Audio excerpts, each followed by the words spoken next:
the news report about a robbery and then complete the notes from the detective's notebook. First, you have some time to look at questions 1 to 6.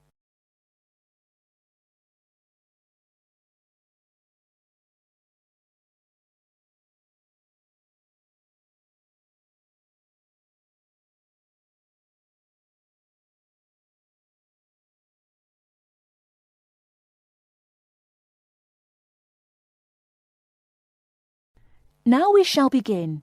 You should answer the questions as you listen, because you will not hear the recording a second time. Listen carefully and answer questions 1 to 6.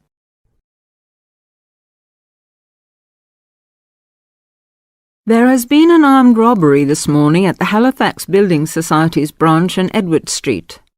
John Brinks is at the scene with Detective Sergeant Henry Lawson. Detective Sergeant, can you tell us what you know about the robbery?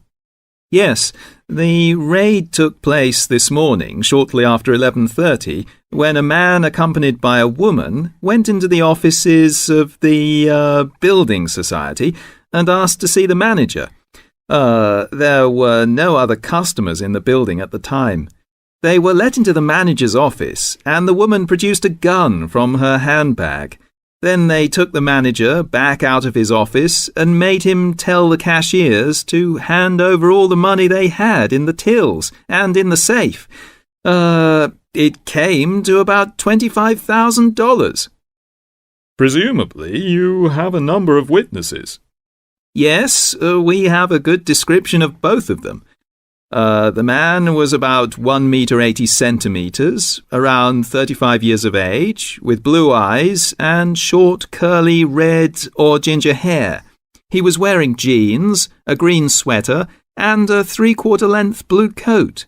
When he spoke to the cashier when he came in, he called himself Mr. Erickson, but we doubt whether that is his real name.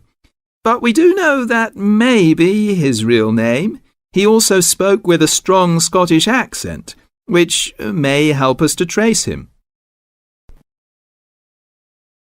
Before you hear the rest of the conversation, you have some time to look at questions 7 to 10.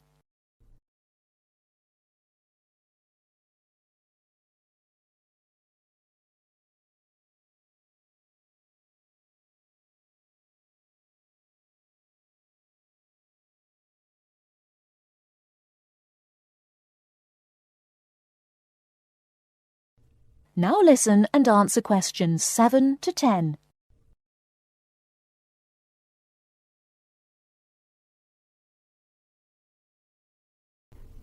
And what about the woman? Now, she is in her early 20s, slim and quite tall, about 1 meter 70 centimeters. She was wearing a long white raincoat, which was quite loose-fitting, and which she didn't take off. She had a beige handbag, which they used to hide the gun in. She's got straight, shoulder-length blonde hair, blue eyes, and, like the man, has a noticeable accent. Do you have any other information? Yes, the car they used was seen by 2 or 3 people. It's a blue or dark blue Ford Escort, and we have the registration number. And it's G595ERI. I'll say that again. It's G595ERI. Now, the car was stolen from Bishopstone just over a week ago, so if anyone has seen it in the last week, we would like to hear from them. We also know that the car's front left headlight was broken when it was stolen, and is still broken, we think. So, you would like information from the public about the car? Yes, and the people. We're appealing to anyone who thinks they may recognise the 2 robbers or know anything about the car.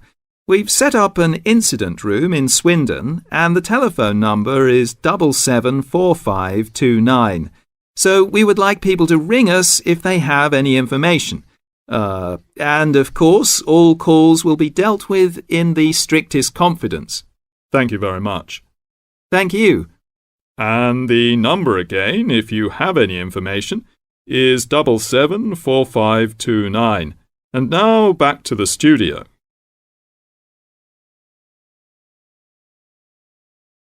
That is the end of part 1. You now have half a minute to check your answers.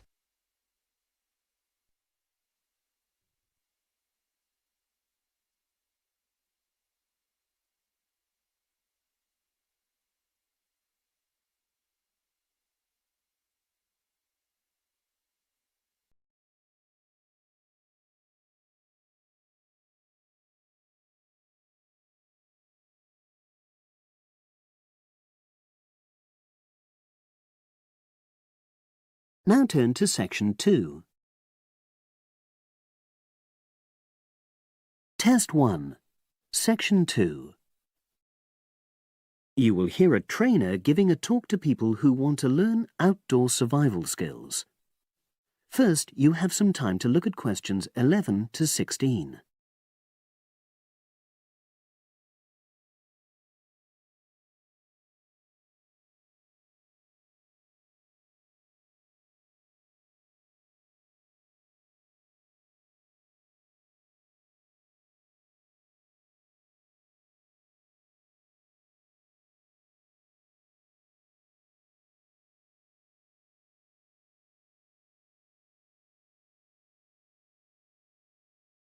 Now listen and answer questions 11 to 16. Good morning, everyone, and welcome to our outdoor survival program. As you know, this week you'll be learning some of the basic information and skills you need to look after yourself independently in the outdoors. These first 2 days will be based here in the classroom, and then we'll be taking a camping trip to put into practice some of the things you've learned. I'm going to start off with the topic of food. And to start with, I'll describe just 2 methods which we'll be putting into practice at our camp, and which make use of natural resources, the steam pit and the bamboo pot. I've got 2 posters here to make things clearer, and I'll start with the steam pit here.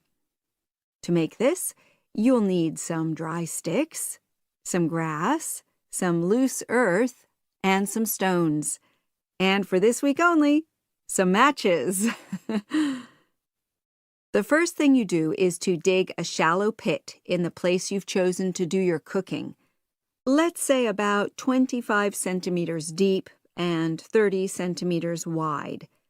Your sticks have to be a bit wider than the pit because you have to put a line of them along the top from one end of the pit to the other. Before setting light to these, you take some large stones and arrange them on top. Then you start the fire and wait till the wooden platform burns through and the stones fall into the pit. At this point, brush away any pieces of hot ash from the stones. You can use a handful of grass, and then take another stick and push it down into the center of the pit, between the stones. After that, you cover the whole pit with a thick layer of grass. And then you can put your food on it, wrapped in more pieces of grass, like parcels. Finally, cover the whole thing with earth. You have to pat it firmly to seal the pit. Then all you have to do is take the stick out and pour a bit of water into the opening that it leaves. It should take about 4 hours for your food to cook, as it cooks slowly in the steam that's created inside the pit. Now you have some time to look at questions 17 to 20.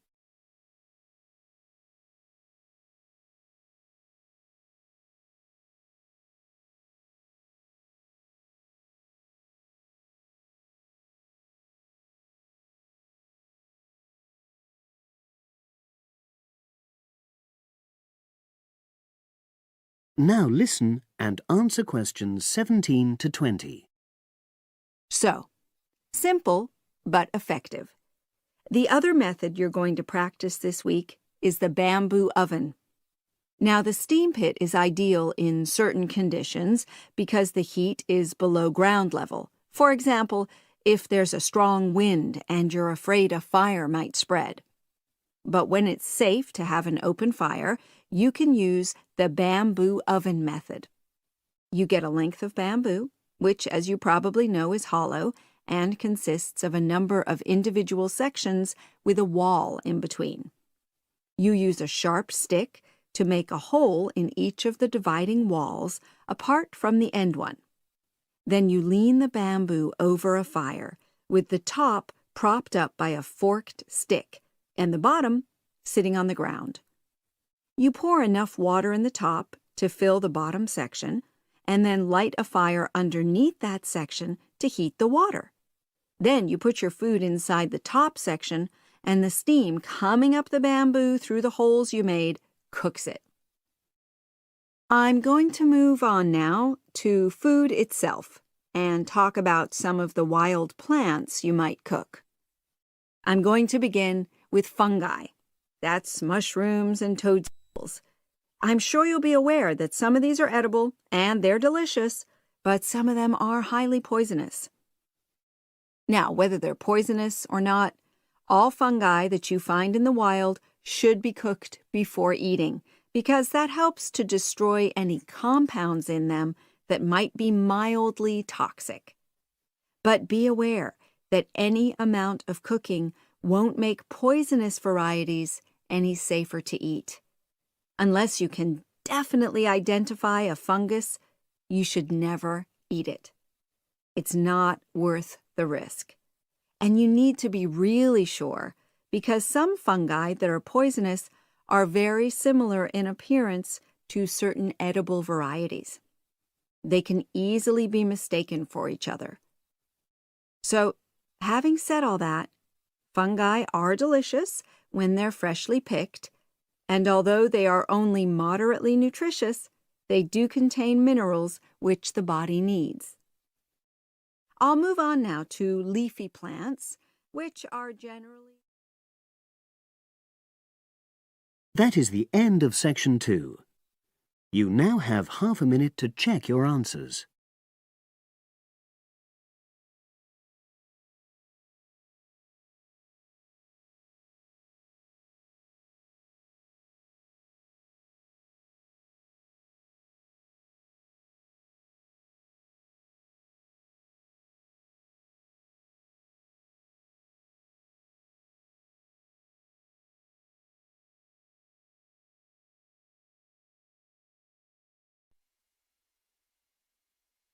Now turns to part 3. Part 3. You will hear 2 geography students, Jack and Katie, talking about a field trip to Kenya in Africa. First, you have some time to look at questions 21 to 24.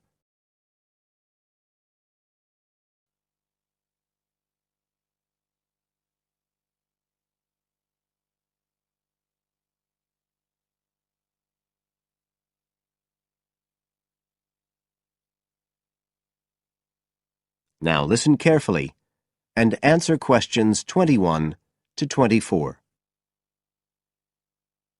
Katie, hi. Thanks for inviting me round. Oh, thanks for coming.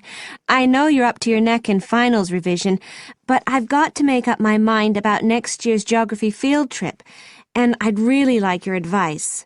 We've got to choose between an African trip and one in Europe. They've told us a bit about both trips in the lecture, but I really can't make up my mind, and I know you did the African one last year. That's right. So, where exactly did you go? I mean, I know it was in Kenya, in East Africa. Yes. Well, we were right up in the northwest of the country. It was beautiful. We stayed in a place called the Marich Pass Field Studies Centre. Right. Dr. Rose said the accommodation was traditional African-style cottages. He had a special name for them. Bandas. Yes, they're fine. You have to share, 2 or 3 people together. They're pretty basic, but you have a mosquito net. They don't provide spray, though, so remember to take plenty with you. You'll need it. And there's no electricity in the field centre. You'll have hurricane lamps instead. They give a good light. It's no problem. What about places to study? Dr. Rose said there was a library? Yes, but it's quite small. There's a lecture room as well, but most of us worked out in the open air. There are plenty of places outside, and it's so beautiful. You're right in the middle of the forest clearing. I gather it's a relatively unmodernized area. Definitely. They actually set up the centre there because it's on the boundaries of two distinct ecological zones. The mountains, where the people are mainly agriculturalists, and the semi-arid plains lower down, where they're semi-nomadic pastoralists.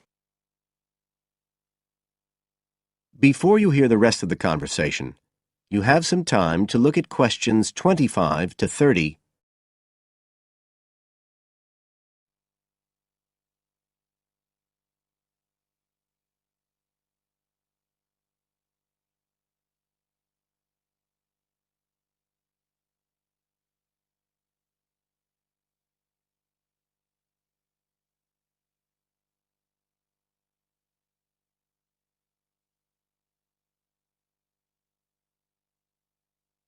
Now listen and answer questions 25 to 30. So, how much chance did you get to meet the local people there? Did you get the chance to do interviews? Yes, though we had to use local interpreters, but that was okay. Then we did field observation, of course, looking at environmental and cultural conditions, and morphological mapping. What's that? Oh, looking at the surface forms of the landscape, the slope elements and so on. What about specific projects? Yes. After the first 2 or 3 days, we spent most of our time on those. We could pretty well do what we wanted, although they all had to relate to issues concerned with development in some way. People did various things. Some were based on social and cultural topics, like the effect of education on the aspirations of young people, and some did more physical process-based studies, looking at things like soil erosion. My group actually looked at issues relating to water, things like sources such as rivers and wells, and quality and so on. It was a good project to work on, but a bit frustrating. We felt we needed a lot more time, really. Right. Dr. Rowe did say something about limiting project scope. Yes, he told us that too at the beginning, and I can see why now. What else? Well, we had some good trips out as part of the course. We went to a market town, a place called Sigur. That was to study distribution. And to look at agricultural production, we went to the Weiwei Valley. That's an important agricultural region. And what about animals? Did you have a chance to go to a national park? Sure. We did a trip on the last day, on the way back to the airport at Nairobi. But actually there was lots of wildlife at the field centre. Vervet monkeys and baboons and lizards. It does sound good. It was excellent, I'd say. In terms of logistics, it was very well run. But it was more than that. I mean, it's not the sort of place I'd ever have got to on my own. And it was a real eye-opener. It got me really interested in development issues and the way other people live. I did find it frustrating at the time that we couldn't get as far as we wanted on the project, but actually I'm going to follow it up in my dissertation. So it's given me some ideas and data for that as well. So you'd say it was worth the extra money? Definitely. That is the end of part 3. You now have half a minute to check your answers.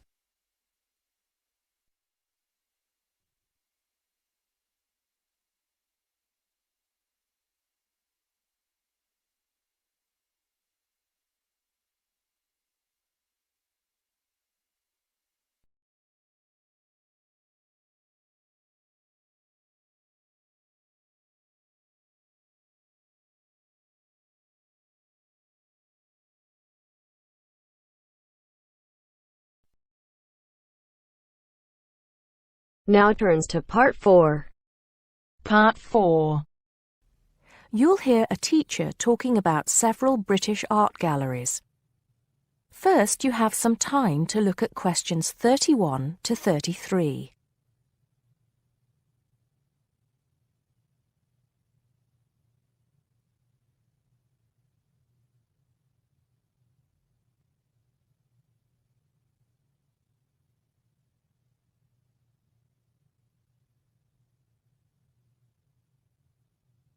Now listen carefully and answer questions 31 to 33.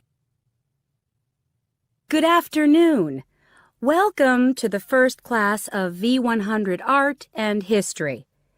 The objectives of the course, as you will have seen if you've taken a look at the syllabus, include familiarizing yourselves with the vocabulary and language of art, learning about the basic elements of art and design, and finally, discussing historical periods as they pertain to art. The course will also give you the opportunity to visit some of the many galleries and museums that Britain has to offer. So, having said that, I'd like to spend the rest of today's class talking about 4 of the more important galleries that we will be visiting in the coming year. As most of you already know, or at least I hope most of you know, there are 4 Tate galleries in all. To begin, I'd like to tell you a little bit about the Tate Modern. Tate Modern is located in a very busy part of London called the South Bank. It's close to 2 world-renowned tourist attractions, St. Paul's Cathedral and Shakespeare's Globe Theatre. Now, interestingly enough, Tate Modern is housed in what was a power station, built in several stages between 1947 and 1963. It was closed down in 1981 and reopened as a gallery in the year 2000. Tate Modern consists of 5 levels, with the Tate collection being shown on the 3rd and 5th levels. On level 2, the works of contemporary artists are exhibited, while level 4 is used for holding large temporary exhibitions. Since this museum opened, it has become a popular spot for both Londoners and tourists alike. And believe it or not, it doesn't cost anything to get in to see the collection displays. Before you hear the rest of the talk, you have some time to look at questions 34 to 40.